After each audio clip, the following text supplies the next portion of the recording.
Olá, tudo bem, gente? Como estamos? Mais uma vez por aqui para a gente fazer mais um momento, vivenciar um pouco mais esse momento. Espero que encontrar aqui todo mundo bem, que vocês possam estar se cuidando, né?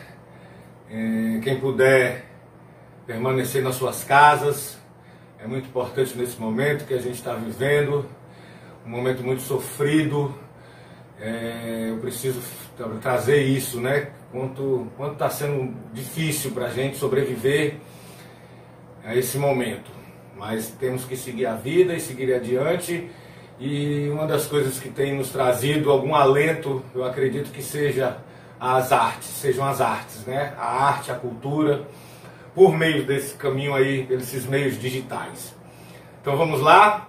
Eu sou Rafael Rolim. Sou arte educador, brincante, pesquisador, professor aqui da oficina do Grupo Folclórico. E estamos aqui numa parceria com o Instituto Chico Mota, que é o realizador, o Instituto realizador dessa oficina, dentro do projeto Minha História, Minha Vida, Vencendo o Preconceito com Cultura e Arte. Que se trata de uma lei federal que foi aprovada, né, de incentivo à cultura, e o patrocínio da Autopeças Padre Cícero e PVC, Perseu. Então vamos lá para o nosso encontro de hoje. Nós já estamos vindo aí de uma sequência de videoaulas, né, em que a gente vem trabalhando um passo a passo, tentando cada vez mais aprofundar, e desde o encontro passado que eu já sinalizei que nós vamos adentrar um pouco mais nessas manifestações, e esse primeiro momento, que vai durar aí mais algumas aulas, nós vamos trabalhar com a brincadeira do reizado. Então, nos encontros passados, nós trouxemos um panorama do reizado, dos reizados, dessa brincadeira, que é a brincadeira de reis no Brasil e no mundo. Aí no mundo ela tem a mesma influência e referência que eu trouxe também, né, que é onde tem o cristianismo, onde tem a questão relacionada à Igreja Católica e onde tem reis e rainhas, portanto, monarquias ou resquícios de monarquia. A gente vai encontrar elementos que são fundantes, que são, né, os elementos que fundam essa brincadeira, principalmente aqui no Nordeste, que é onde a gente tem uma ocorrência bastante significativa, que é a região do Brasil, onde a gente vai encontrar mais dessas manifestações, sabendo que elas existem de norte a sul. Hoje a proposta é que a gente continue nesse aprofundamento com a brincadeira do reizado. Então eu trouxe um panorama no encontro passado da brincadeira do reizado de congo, do reizado de careta, do reizado de baile, do reizado de couro. São 4 tipos de reizado, né? Aí eu estou fazendo só uma retrospectiva bem breve, que sim, você encontra em várias regiões do nosso estado, desde a região norte, ali para perto de Sobral, passando aqui pelo litoral oeste, chegando até a capital, a região central, do sertão central ali, indo também até os Inhamuns, descendo pelo Vale do Jaguaribe, até chegar no Cariri. Então a gente vai encontrar reizados em todas essas regiões, cada região com a sua especificidade. E aí eu trouxe também a importância de perceber os materiais utilizados por conta da cultura daquele local. E aí eu trouxe a importância de perceber, por exemplo, nos Inhamuns, a relação dos reizados com o couro, por conta da cultura do carneiro, né? No Cariri já a questão mais dos brilhos, das fitas, das indumentárias de guerreiros, aí já por uma influência do reizado alagoano. E aí é onde eu acho que hoje a gente vai entrar um pouco mais para contar essa história de um reizado específico, de uma brincadeira, né? Hoje eu queria trazer para vocês o reizado chamado Reizado dos Irmãos.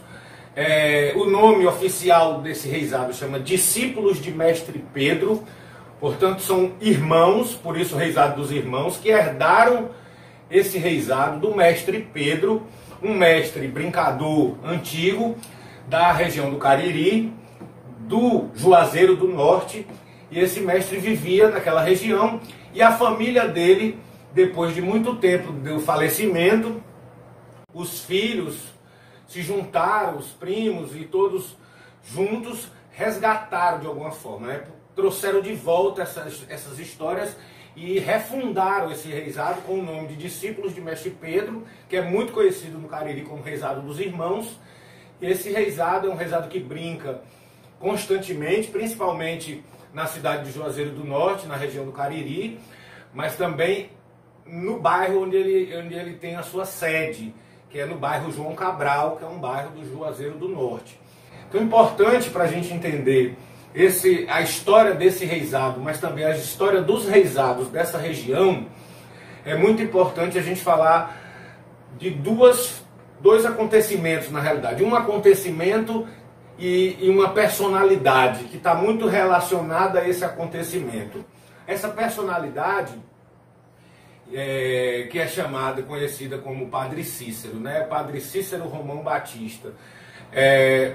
Não preciso falar muito sobre o Padre Cícero, porque muitos de vocês já ouviram falar. Apenas trazer aqui algumas curiosidades, porque é muito importante e figura central na história dessa região, do Cariri, do Ceará, mas principalmente do Juazeiro, a figura do Padre Cícero.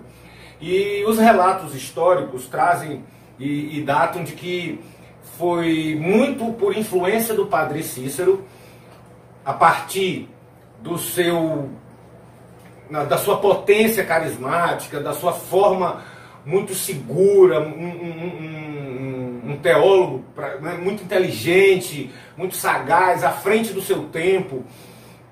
Ele já trazia muitas referências, ele já falava de permacultura em 1890, século retrasado. Ele falava da importância de se construir pequenos açudes para poder vencer a seca, por exemplo, a plantação da mandioca, que ela consegue ficar muito tempo no chão, debaixo da terra, e ela não estraga enquanto ali está durante um período, para poder a gente guardar mantimentos para um período de estiagem mais longa. Portanto, ele já tinha ele era foi uma espécie de visionário. E aí a literatura está aí para a gente poder acessar e verificar esses dados. E trago a figura do Padre Cícero juntando com aquela influência que eu disse das Alagoas, porque o estado de Alagoas tem uma relação direta com o Juazeiro do Norte por conta exatamente dessa figura do Padre Cícero. Porque diante dessa representatividade desse padre, que começa a fazer um sucesso imenso ainda no século XIX, quando ocorre o milagre, que aí alguns podem questionar e outros podem avalizar, mas é certo que é um processo histórico, o milagre da hóstia, que ocorre durante um processo de novenas, em que as beatas, que são um grupo de mulheres que até hoje são muito resistentes e fazem parte da tradição católica do Juazeiro, essas beatas têm o costume de se reunir e fazer orações coletivas durante vários dias. Isso era muito comum, e num processo dessas orações, exatamente por conta de uma seca, a seca dos 38, 1888, essas mulheres em oração, 4h30 para 5 horas da manhã, de uma noite de vigília, que é a palavra que eles chamam, vigília, para poder passar a noite rezando, ao entregar a hóstia, botar na boca da beata Maria de Araújo, essa hóstia se transforma em sangue. E isso ocorreu por 93 vezes. 93 vezes foi colocada a hóstia na boca dessa senhora beata, e por 93 vezes essa hóstia se transformou em sangue. Houve um processo gigantesco. Por conta dessa história, o Padre Cícero foi excomungado da Igreja Católica. O Papa, lá na Santa Sé, em Roma, mandou de ofício. O Padre Cícero morreu sem poder celebrar uma missa oficial pela Igreja Católica. Tempos depois, muito recentemente, depois de morto, ele foi reincorporado diante da sua força, dentro dessa religiosidade, desse catolicismo popular, que é tão grande. O Padre Cícero se reinventou mesmo depois de morto, para você ver a potência desse indivíduo. E hoje ele foi reincorporado oficialmente pela Igreja Católica ao seu panteão de semi-santos. O Padre Cícero foi beatificado já e corre um processo de santificação no Vaticano para esta figura. E um dos milagres, segundo consta, foi esse milagre da hóstia. Isso ocorreu, eu estou falando, no século XIX. Com esse acontecimento, isso virou um rastilho de pólvora no sertão. O povo sofrendo com a seca e um padre milagreiro no meio do sertão que acolhia essas pessoas. E foi isso que ocorreu. O povo do sertão correu para o Juazeiro. Essa é uma das partes da história do povoamento dessa cidade. Então essa cidade tem muitos paraibanos, pernambucanos, alagoanos, que aí eu disse que trouxe a influência do reizado, que já já a gente vai aprofundar um pouco mais, mas norte-riograndenses, povo do Acre, do norte veio também. Foi muita gente vindo de todos os estados do Nordeste e também de outros estados fora do Nordeste. Isso gerou uma grande comoção, ao mesmo tempo que uma grande peregrinação. E nessa troca, nessa peregrinação, os alagoanos, principalmente, mas não só os alagoanos, também os paraibanos e os pernambucanos, foram trazendo consigo as suas bagagens culturais. E ali, naquela região, virou um grande caldeirão, onde pessoas traziam a referência dos maracatus vindos de Pernambuco, com os guerreiros e reisados do Alagoas, né, o pessoal do Bumba Meu Boi do Maranhão, ou seja, uma série de referências misturada com essa coisa indígena do Cariri. Ou seja, isso foi criando um caldo, e desse caldo resulta esse reisado, e esse reisado de Congo, e esse reisado que hoje a gente vai tratar um pouco mais aprofundado, que é a influência de todas essas histórias, que é o reisado dos discípulos de Mestre Pedro, chamado com reisado dos irmãos. Antes de continuar essa parte histórica, eu vou mandar um abraço, que eu sei que ele tem acompanhado, não só ele, mas também o irmão dele, que é o mestre Antônio Ferreira Evangelista, e o mestre Raimundo Mateus. Mestre Antônio é o mestre do reisado dos irmãos, e o Mateus, mestre Raimundo, é o Mateus dessa brincadeira. Esses dois são os dois comandantes dessa brincadeira, que já vai completando aí mais de quase 30 anos de existência no Cariri. Então um abraço para Raimundo, um abraço mestre Antônio, e em breve a gente vai estar junto de novo para fazer essas brincadeiras que a gente gosta tanto. Então o fato que eu contei inicialmente é dessa personalidade do Juazeiro, que é o Padre Cícero, e essa articulação, essa peregrinação, esse turbilhão de camponeses, peregrinos, né, romeiros, como a gente chama, por conta de Padre Cícero Romão, né, a Romaria. E aí também eles são chamados, gostam muito de ser chamados de romeiros.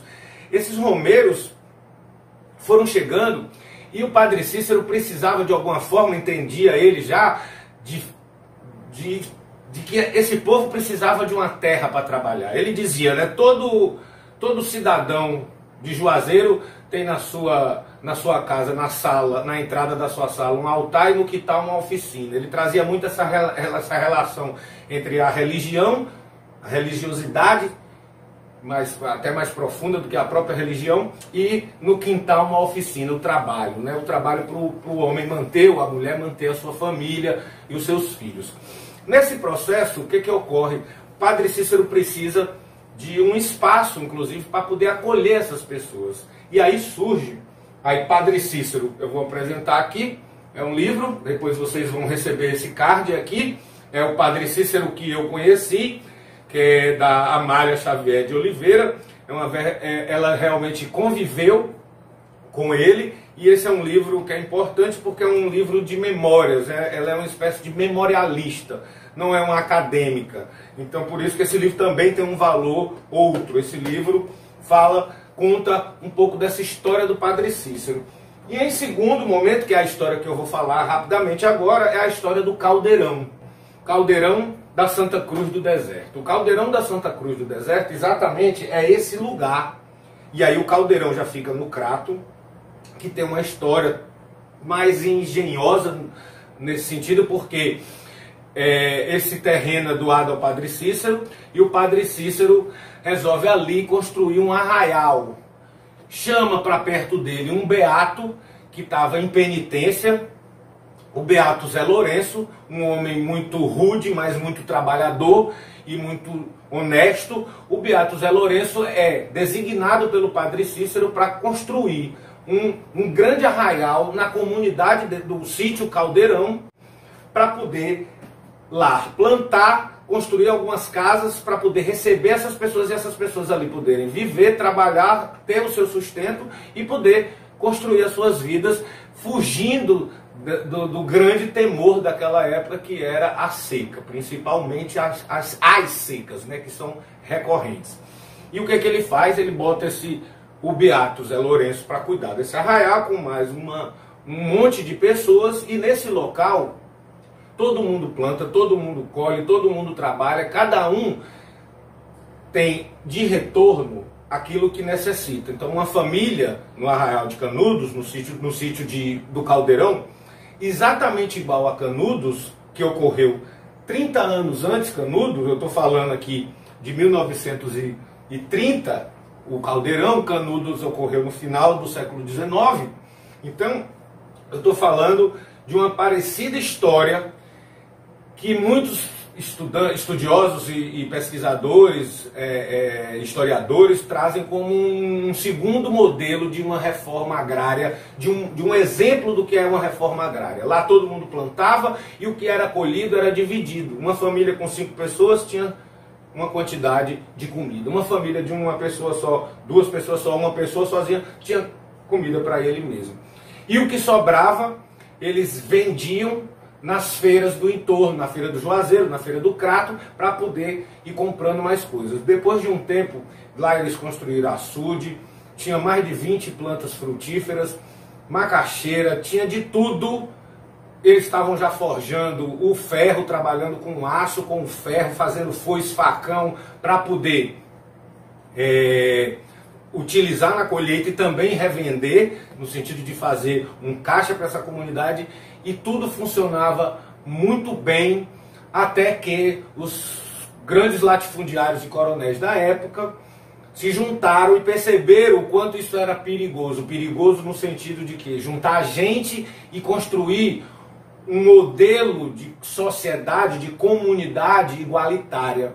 E aí o que acontecia? As pessoas, os romeiros, os agricultores, lavradores, chegavam migrando dos seus estados e não queriam mais trabalhar nas fazendas dos coronéis. Eles queriam trabalhar no Arraial do Caldeirão. E começou a mão de obra também a ficar escassa, e os coronéis, vendo nisso, se juntaram sob o pretexto de que ali havia um grupo de rebeldes, como sempre, como também ocorreu em Canudos. E no Caldeirão tem uma especificidade que aí eu vou finalizar para a gente voltar para o reisado, mas isso é importante porque isso conta a história também dessa brincadeira, porque interfere nessas influências históricas e culturais. Nesse sítio do Caldeirão, eu vou resumir a ideia, mas nesse livro que eu trouxe aqui tem a história completa. Tem um desastre, como houve em Canudos. O desastre do Caldeirão foi porque nessa época já existia a Força Aérea Brasileira. Os primeiros caças tinham sido adquiridos pela aeronáutica. E esses bombardeios, esses aviões com balas, mísseis, a primeira missão que foi dada à Força Aérea Brasileira foi contra o povo do Caldeirão.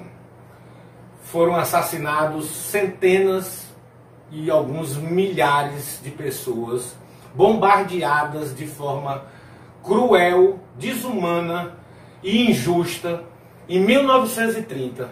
Pois então, isso é uma mancha histórica que as instituições brasileiras precisam reparar. Essa é uma história pouquíssimo conhecida, mas que é de uma importância imensa para aquele povo daquela região. E até hoje isso está nas suas histórias, nas suas cantigas, nas suas memórias, portanto, nos seus corpos. Essa história é importante porque vai falar desse lugar guerreiro, desse lugar solidário, desse lugar de grandes apaixonamentos e arrebatamentos que alguns chamam de fanatismo religioso. Aí cabe aos estudiosos e aos interessados aprofundar na sua literatura. Ao meu ver, o padre Cícero nunca trabalhou na perspectiva do fanatismo. Ele pode sim, se envolveu com muitas questões políticas, porque aí a religião e a política nunca deixou de andar juntas. É uma ingenuidade achar que a religião e a política não estão muito próximas. Haja vista hoje, 200 anos passaram dessa história, cento e tantos anos passaram, 130 anos, um século e meio, e a gente hoje no Congresso tem a bancada da Bíblia, no sentido de que são defensores, né, das religiões dentro do Congresso. E a gente conhece essas histórias. Portanto, é importante a gente trazer essas referências, porque muita coisa não mudou. E se mudou, muitas vezes não mudou para melhor. Ou seja, essas referências, portanto, tanto do Padre Cícero como do Caldeirão, elas estão nas cantigas, elas estão nas histórias contadas na brincadeira do Reisado, nas brincadeiras da região. Às vezes de forma mais direta, às vezes de forma mais subliminar. Inclusive porque foram perseguidos. Depois que destruíram o Caldeirão, bombardearam de forma aérea, com aviões, jogando bomba. Teve um lugar lá que encontraram mais de 30 crânios só de criança. Ou seja, essa história vai sendo passada e repassada e sendo reconstruída, muitas vezes dentro da brincadeira, e muitas vezes de forma silenciosa, escamoteada, no sentido porque os próprios brincadores são descendentes de pessoas que, os que escaparam do Caldeirão por conta do cunho revolucionário daquela experiência, eram taxados como rebeldes, que podiam acontecer de novo. Isso ocorreu com Canudos também. Hoje no lugar onde é Canudos, hoje no lugar de Canudos tem um açude. Eles não bastaram tocar fogo e destruir o arraial de Canudos. Para sumir do mapa, você, muitas vezes culturalmente, inclusive historicamente, você apaga o símbolo. Quando você não vê a cidade, hoje lá é um grande açude, você não consegue ver a cidade, então você não consegue se identificar. Essa identificação é que traz um certo pavor ao poder, muitas vezes instituído, que quer a garantia da manutenção desse status quo, desse lugar de poder, né, que é muito comum ainda hoje na nossa política, né, nos nossos dirigentes, que falta às vezes esse caminho da solidariedade, esse caminho da comunidade que Padre Cícero trazia. Por isso, ao meu ver, ele sim se envolveu, mas também eu acredito que ele tenha feito muito mais pela luta desses romeiros, desse povo. E isso se reflete nessa brincadeira.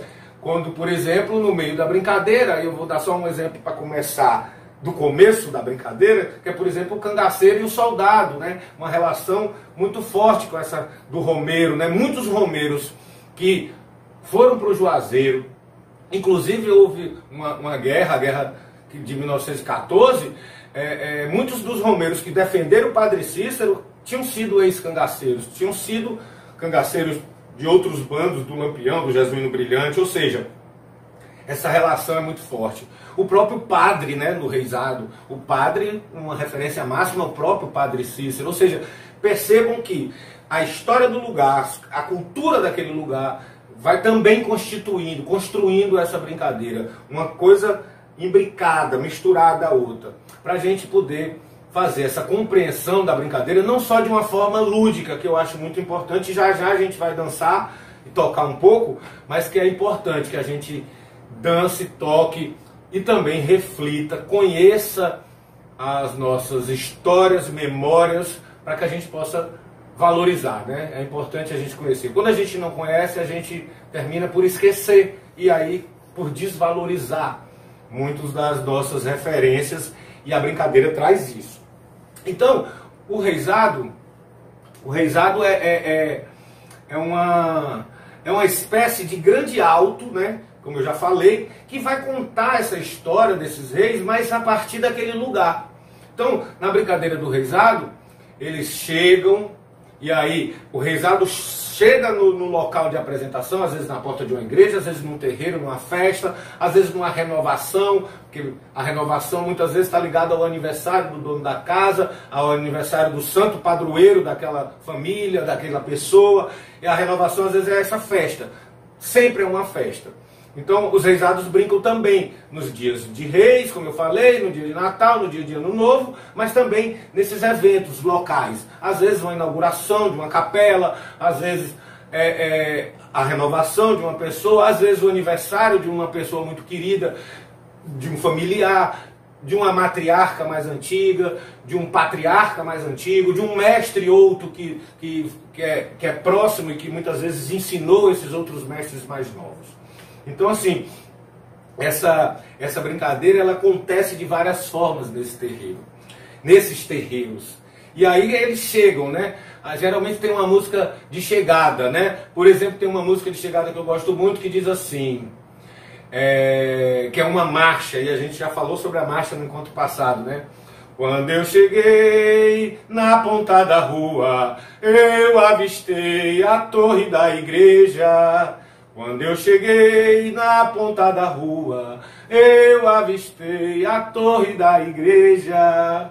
Beleza, cheguei agora, Nossa Senhora, ela é nossa defesa. Beleza, cheguei agora, Nossa Senhora, ela é nossa defesa. Essa é uma música de chegada, né? Ele está informando que está chegando, mostrando para o povo que a brincadeira vai começar. Essa música de chegada é uma música também que eu aprendi com o Rezado dos Irmãos no Juazeiro do Norte, nas minhas andanças pelas pesquisas da vida. Passado esse momento de chegada, geralmente os reisados eles adentram a residência, por exemplo, se for a casa de alguma pessoa homenageada, um aniversário, uma renovação, uma festa de casamento, uma comemoração de bodas de prata, de ouro. Essas pessoas, o reisado adentra para fazer uma espécie de bênção e também pedir a bênção. E geralmente eles tocam e cantam e dançam na sala e aí no juazeiro, conforme eu tinha dito, cada casa tem um altar na entrada e uma oficina na saída. Geralmente é nesse altar da entrada que os brincadores fazem a sua louvação, abençoando aquela residência e também pedindo a bênção, muitas vezes, e a influência maior do juazeiro é o Divino Espírito Santo. E aí eles também trazem uma cantiga de referência, e aí cada grupo faz a sua, cada grupo traz uma cantiga que é mais importante para aquele coletivo, para aquele grupo. E aí assim, a gente tem exemplos entremos nessa nobre sala, é com prazer e alegria, louvor viemos dar ao coração de Maria. Entremos nessa nobre sala, com saber e alegria, louvor viemos dar, é com prazer e alegria. Essa é uma cantiga de cantar dentro da sala, então eles estão narrando. Percebam que ela conta também uma história. As cantigas falam de um momento, às vezes de uma paixão, às vezes de um caso, mas também de uma narrativa. Eles estão contando. E aí depois eles saem dessa sala também cantando uma música de saída e voltam para o terreiro. Neste momento a gente pode dividir a brincadeira. Esse é o momento que a gente poderia chamar de o momento mais sacralizado, em que eles estão à frente do altar. Por exemplo, quando isso é numa igreja e o padre permite, eles fazem essas cantigas dentro da igreja. No caso das casas, eles fazem na sala ou na frente do altar.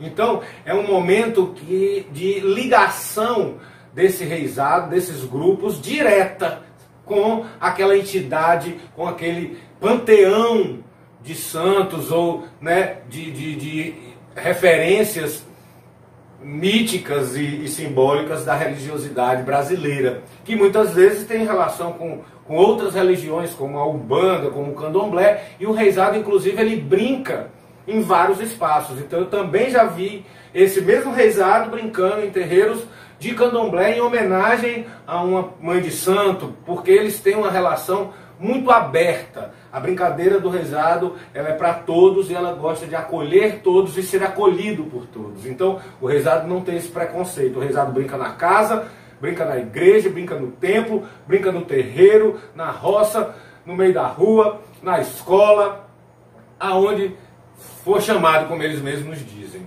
Onde eles são chamados, eles brincam. Então essa é a parte inicial. E aí dessa parte inicial, que ele chega, entra na casa, chega brincando, entra na casa para louvar e sai. Pronto. Quando eles saem, aí o terreiro vira o espaço. Aí pode ser o pátio da igreja, a frente da casa, o meio da rua, e ali a gente brinca a brincadeira. E essa brincadeira, por vezes, rompe a madrugada até quase o dia amanhecer, nessa festa da cultura popular, nessa festa que é o brincar, a brincadeira de reis, tão difundida por esse país e às vezes tão pouco valorizada. Gente, a conversa de hoje passou ligeiro, pelo menos para mim, trouxe aí algumas cantigas e a gente vai se encontrar no próximo encontro. Eu quero trazer a continuação, ou seja, a gente vai retomar dessa saída desta casa para a entrada desse terreiro e contar um pouco como é essa brincadeira nesse terreiro, para que vocês possam entender o que é esse desdobrar dessa noite de brincadeira, que é a festa dos reis, a brincadeira dos reis de Congo, e que é a minha referência desta aula, principalmente lembrando do Reisado dos Irmãos, o Reisado discípulo de Mestre Pedro. Beleza? Aí, quem curtiu, dá aquele like, não esqueça de ir lá na nossa página do Instituto Chico Mota, valorizar esse trabalho, divulguem, repassem para os amigos e até a próxima. A gente se encontra. Fiquem em casa.